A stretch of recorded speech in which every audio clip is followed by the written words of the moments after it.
सम्मानित शिक्षक साथियों और अभिभावकों को नमस्कार। आज आप ले आए हैं भाई SCRT कक्षा 5वीं। विषय है EVS यानी कि झरोखा और पाठ है 4 हौसलों की उड़ान। तो भाई तैयार हो चुनु मुनुओ? हाँ जी। तो भाई इसमें ये बात बता रखी है, देखो लड़वो, अगर भाई हमें अगर कोई शारीरिक दिक्कत हो जावा है शरीर में तो हौसला रखना चाहिए। किसी भी प्रकार से अपना हौसला डाउन, मन डाउन नहीं होना चाहिए। जो हौसला टूट गया नहीं तो ज़िंदगी में बहुत बड़ी समस्या आ जाए हैं। अगर आप हिम्मत रखेंगे, कोई भी शारीरिक दिक्कत आ जाए है अपने शरीर में, दिव्यांग हो जाए हैं या कोई विशेष आवश्यकता वाले बच्चे मनुष्य बन जाए हाँ, तो हमें हौसला रखना बहुत ज़रूरी है, हिम्मत रखनी बहुत ज़रूरी है। और इसे से बहुत महान पुरुष हुए हैं दुनिया में, बहुत सी औरतें हुई हैं जिन्होंने बहुत ज़्यादा संघर्ष किया है और अपना हौसला रख करके वो ऊंचाइयों पर पहुँचे हैं। तो आप आज इनके बारे में बात करांगे, चर्चा करांगे। मैं इससे पहले अपना भी अनुभव बताना चाहता हूं कि विशेष आवश्यकता वाले व्यक्तियों में मैं स्वयं भी हूं। प्यारे बच्चों, जो आपको पढ़ा रहा हूं, पढ़ लिख करके अध्यापक बना, गुरुजनों का, माता पिता का आशीर्वाद था और पढ़ाई में मन लगाया तो मैं एक शिक्षक बन गया हूं। लेकिन समस्या शारीरिक रूप से ऐसी है कि बैठ के उठने की भी समस्या है मेरे साथ। तो प्यारे बच्चों, हिम्मत नहीं हार रहा मैं भी। आप तो हट्टे कट्टे हैं तो दूसरों की मदद कीजिए, और यदि कोई समस्या है तो अपने आप को हौसले से भरपूर रखिए। तो तैयार हो भाई चुन्नू मुनुओ? हाँ जी। पक्का इरादा। पक्का इरादा। वहीदा बोल बोल कर अखबार पढ़ रही है, बेटियों ने रचा इतिहास। सिविल सर्विस परीक्षा 2014 में ईरा सिंघल ने प्रथम स्थान प्राप्त किया। वहीदा का छोटा भाई हामिद सुन रहा है। वहीदा की अम्मी कह रही है, वहीदा ईरा सिंघल के बारे में पढ़ रही हो क्या? वहीदा कहती है, हाँ अम्मी। अखबार के इस साक्षात्कार में उन्होंने बताया है, मुझे रीढ़ की हड्डी यानी कि स्कोलियोसिस की समस्या जन्म से ही थी। 7-8 साल की उम्र से इसके कारण अधिक परेशानी आने लगी थी। मेरे हाथों व पैरों में भी समस्या थी। रीढ़ की हड्डी जैसे जैसे बढ़ती गई वैसे वैसे मुड़ती गई। इसके लिए ब्रेस यानी कि पेटी बांधी जाती, जिससे रीढ़ की हड्डी सीधी हो जाती है। इन समस्याओं के बावजूद मैंने कभी हार नहीं मानी। अम्मी कहती है, पढ़ाई के साथ साथ ईरा और भी कई शौक रखती है, जैसे डांस करना, एक्टिंग करना, थिएटर और यात्राएं करना। तो वहीदा कहती है, अम्मी इतनी परेशानियों के होते हुए ईरा का यहाँ तक पहुँचना बहुत मुश्किल रहा होगा। तो प्यारे बच्चों देखो, ईरा सिंघल है, फोटो भी दिखा रखा है इसमें। ऊपर ये वहीदा अखबार पढ़ रही है, इसकी माँ बैठी है और इसका भाई हामिद पूछ रहा है कि आप क्या पढ़ रही हो, बोल बोल कर पढ़े थी आप।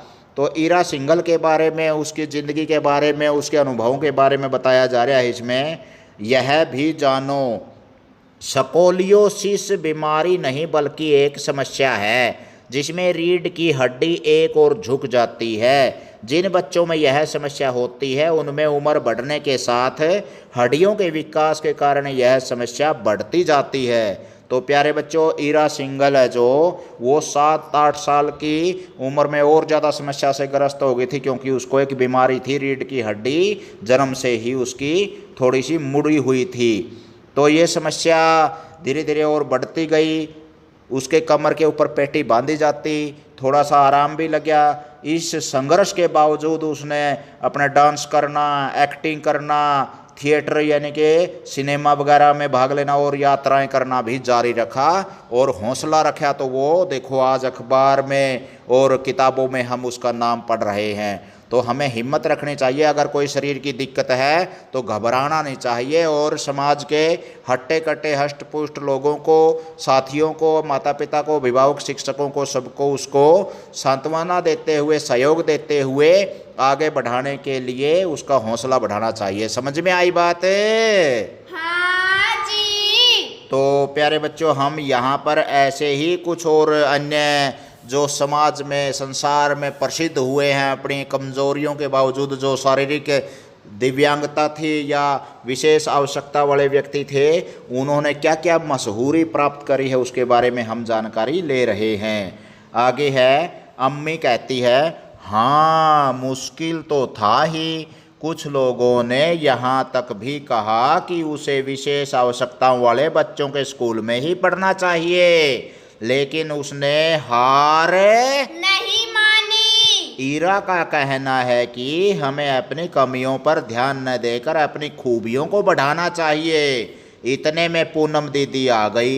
वे देख नहीं सकती थी, वे एक स्कूल में पढ़ाती हैं। हामिद कहता है दीदी आज आपके स्कूल की छुट्टी है? तो दीदी कहती है हाँ तुम भी तो स्कूल नहीं गए। हामिद कहता है दीदी आप बिना देखे पढ़ाने का काम कैसे करती हैं? आपको कैसे पता चलता है कि कौन कौन बच्चे कक्षा में हैं और कौन कौन नहीं? तो दीदी कहती है हामिद हम लोग हर बच्चे को उसकी आवाज़ से पहचान लेते हैं। बच्चों को पढ़ाने के लिए मैं खुद भी पहले पढ़कर जाती हूँ। हामिद पूछ रहा है खुद पढ़कर, वह कैसे? तो दीदी कहती है मैं ब्रेल लिपि से पढ़ती हूँ तथा ऑडियो कैसेट और कंप्यूटर में एक विशेष प्रकार के सॉफ्टवेयर से सुनकर अपने विषय की तैयारी करती हूँ। वहीदा कहती है दीदी आप अपने कॉलेज में भी प्रथम स्थान पर आती थी न, आप ब्रेल से पढ़ तो लेती हैं पर परीक्षा कैसे देती हैं? तो दीदी कहती है परीक्षा में लिखने के लिए हमें एक लेखक के साथ ले जाने की अनुमति होती है। हम बोलते हैं और वह लिखता है। हामिद पूछ रहा है अब दीदी ब्रेल लिपि के बारे में कुछ बताओ न। तो दीदी कह रही है लुई ब्रेल को इस लिपि का जनक माना जाता है। उनका जन्म 4 जनवरी 1809 में फ्रांस में हुआ था। देश में हुआ था भाई लुई ब्रेल का जन्म फ्रांस में 4 जनवरी 1809 में हुआ था। बचपन में आंख में चोट लगने से वे आंखों की रोशनी खो बैठे। अंध विद्यालय में शिक्षा ग्रहण करते समय लुई को पता चला कि सेना के कैप्टन बार्बर ने सेना के लिए ऐसी कूटलिपि का विकास किया जिसकी सहायता से वे अंधेरे में भी संदेशों को टटोल कर पढ़ सकते थे। लुई 8 वर्ष के कठोर परिश्रम के बाद 6 बिंदुओं वाली लिपि बनाने में सफल हुए। इसे ब्रेल लिपि के नाम से जाना गया।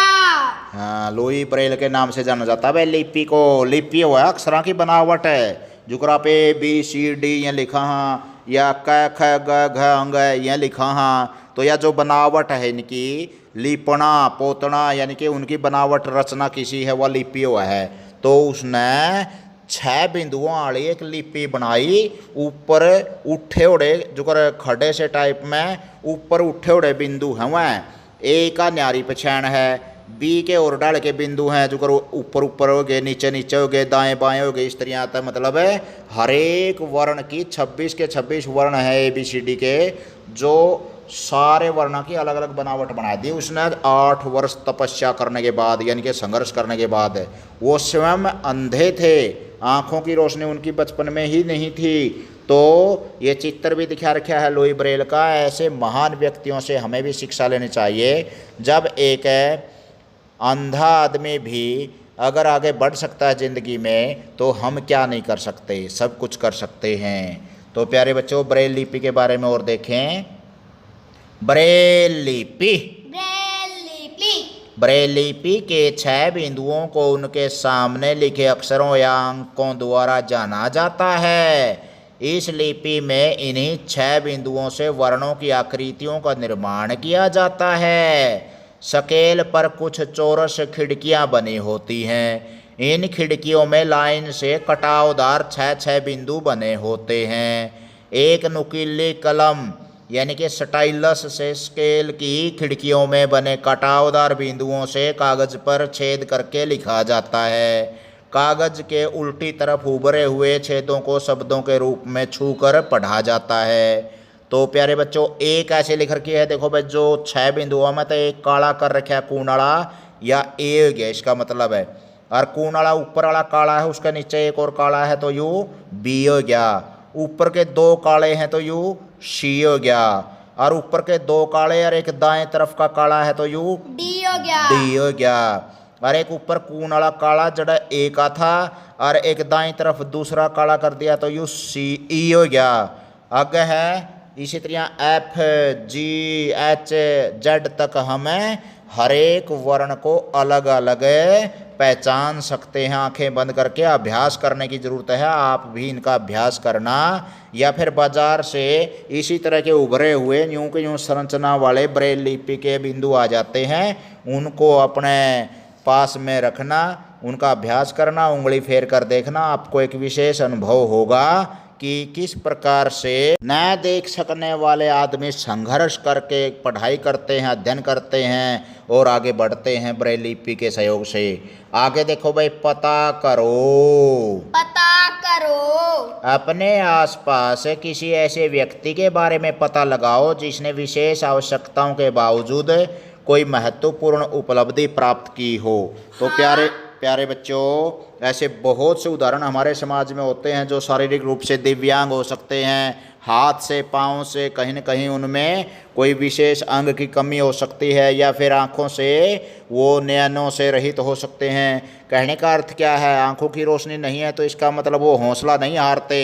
मैं भी कई ऐसे साथियों को जानता हूँ जो नयनों में आँखों में दिक्कत थी, वो भी अध्यापक बने हैं। अपने मेरे आसपास के एरिया में जींद में एक प्रोफेसर हैं कॉलेज में, और मैं खुद दिव्यांग हूं जो बैठ करके उठा भी नहीं जाता, फिर भी हौसला इतना है कि आपको पहली से लेकर के 5वीं तक का सारा सिलेबस और सारी तरह की जीके वगैरह टेस्ट की तैयारी देखो कितना कुछ करवा रहा हूं। प्यारे बच्चों, ये मेरे अंदर हिम्मत ही लगा के चलो, आत्म प्रशंसा नहीं करनी चाहिए, लेकिन मैंने आप जैसों से, बड़ों से जो हट्टे कट्टे हैं, उनके सहयोग से बहुत कुछ सीखा है। और उन्होंने मेरा यथासंभव हर समय अक्षण अक्षण पर, पल पल पर सहयोग किया, चाहे मेरे गुरुजी हों, घर वाले हों, या फिर जो मेरे जानकार हैं जिनको मेरे बारे में पता है, तो उन्होंने बहुत कदम कदम पर सहायता की है।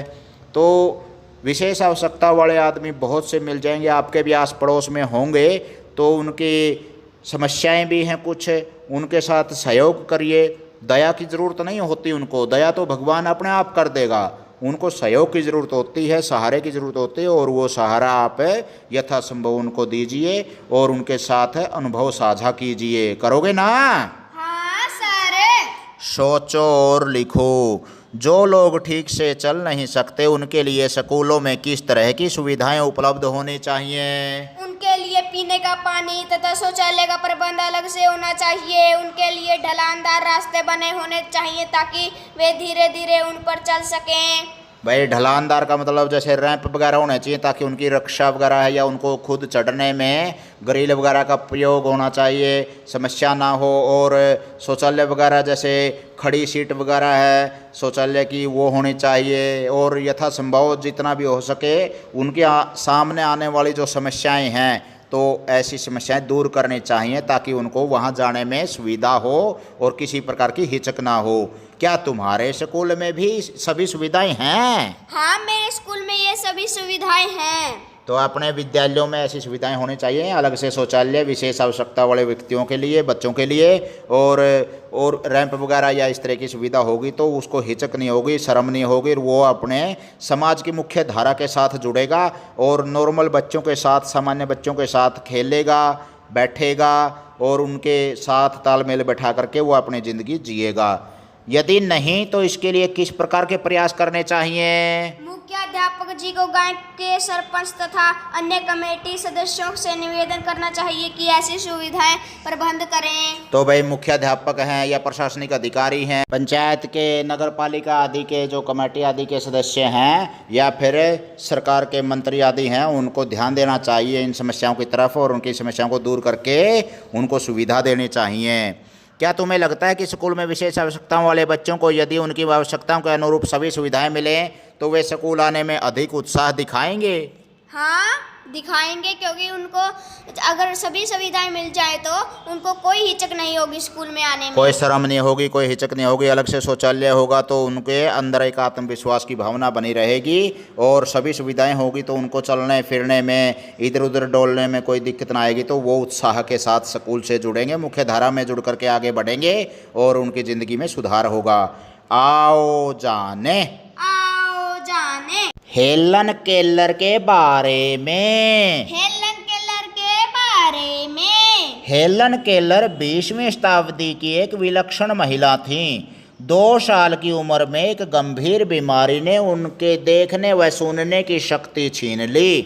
हेलन ने अपने अक्षमता को स्वीकार किया व उसके अनुरूप अपने आप को ढाला।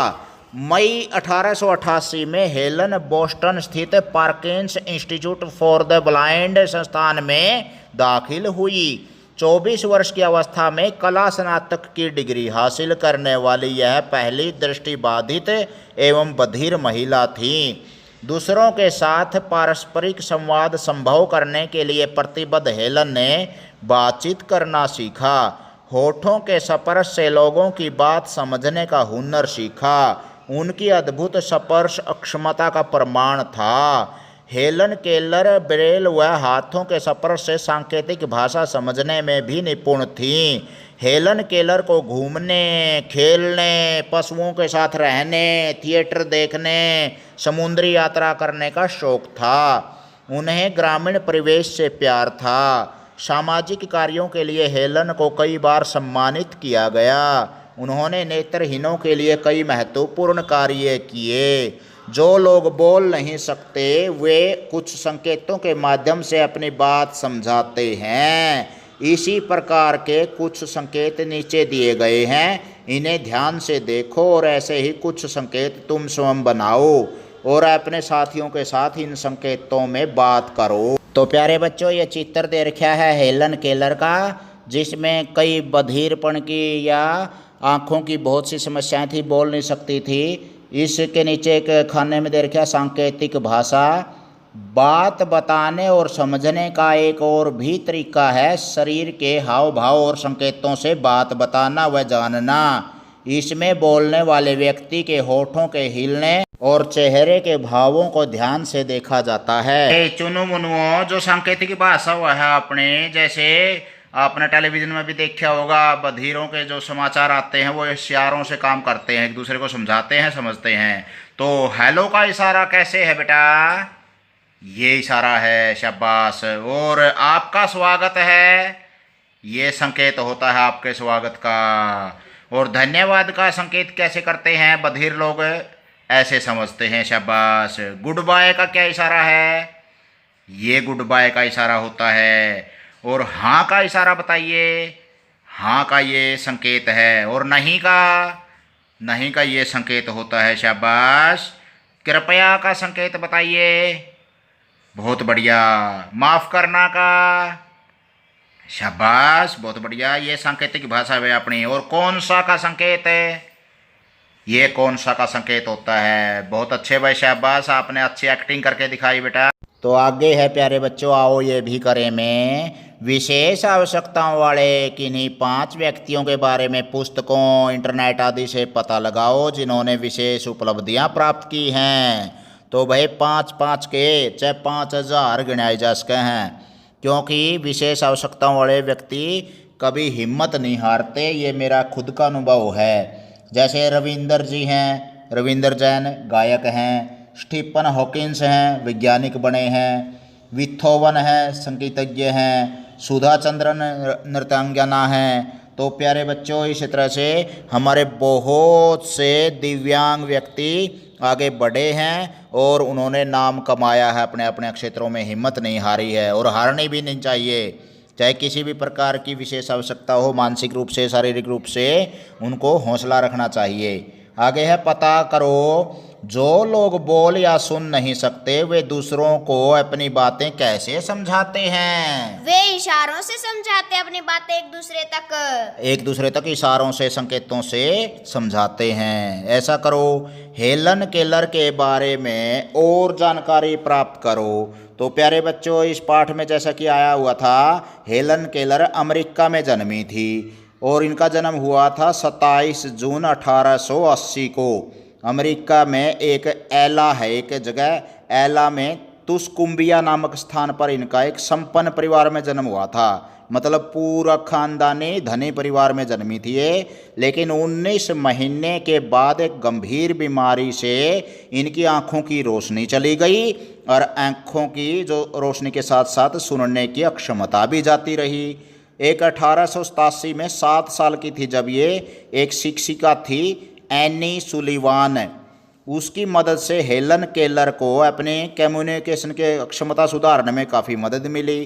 कम्युनिकेशन का मतलब हुआ संप्रेषण, बातचीत करना, एक दूसरे से बोलना बतलाना, इशारों में हो सकता है, संकेतों से, या बोल तो सकती नहीं थी वो। इसके बाद केलर ने अपनी पढ़ाई जारी रखी और 1904 में स्नातक की शिक्षा प्राप्त करी। स्नातक का मतलब वो है आजकल प्यारे बालकों 13वीं 14वीं 15वीं ने कहा करें BA ने।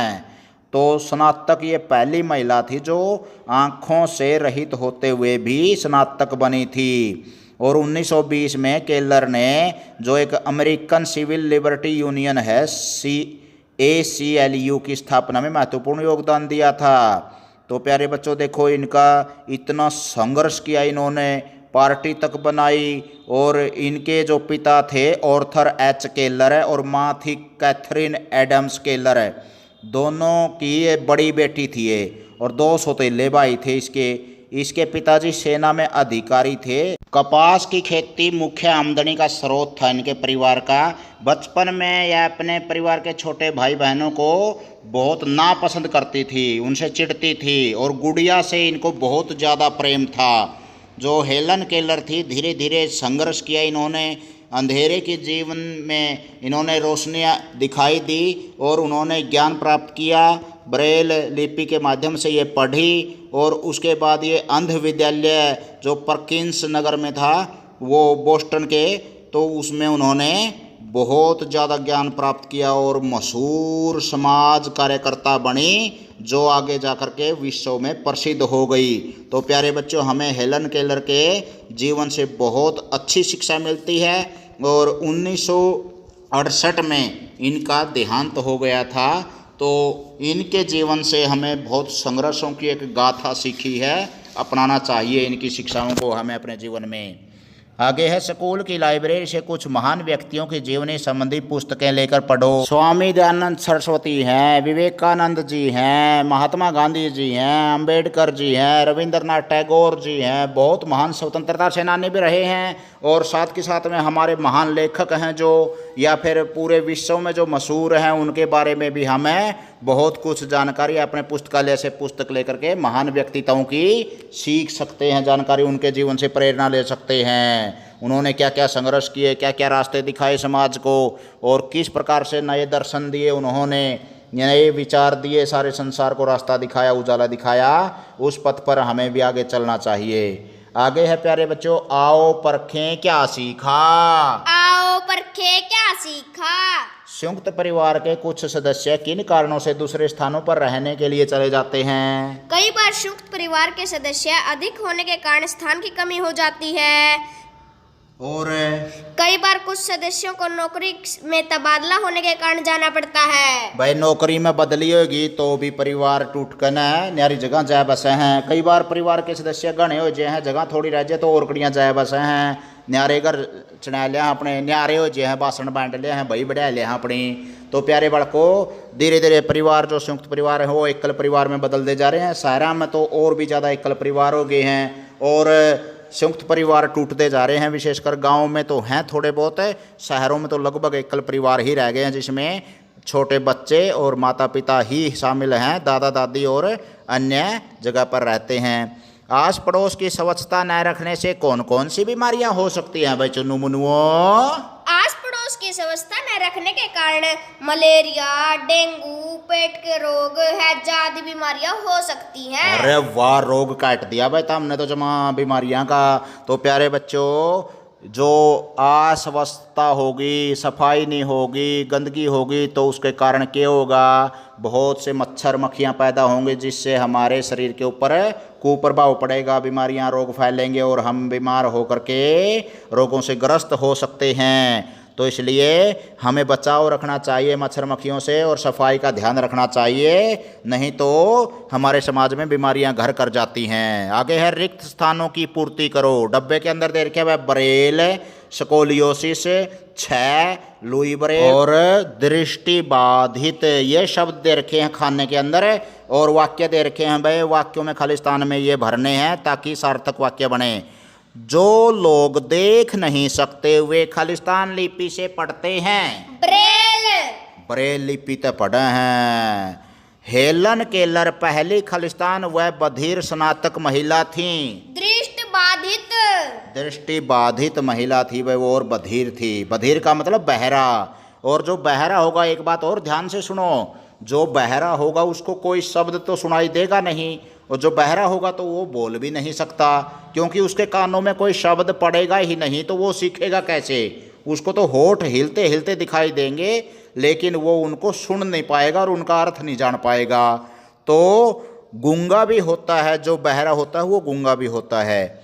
ब्रेल लिपि में खालिस्तान बिंदु होते हैं।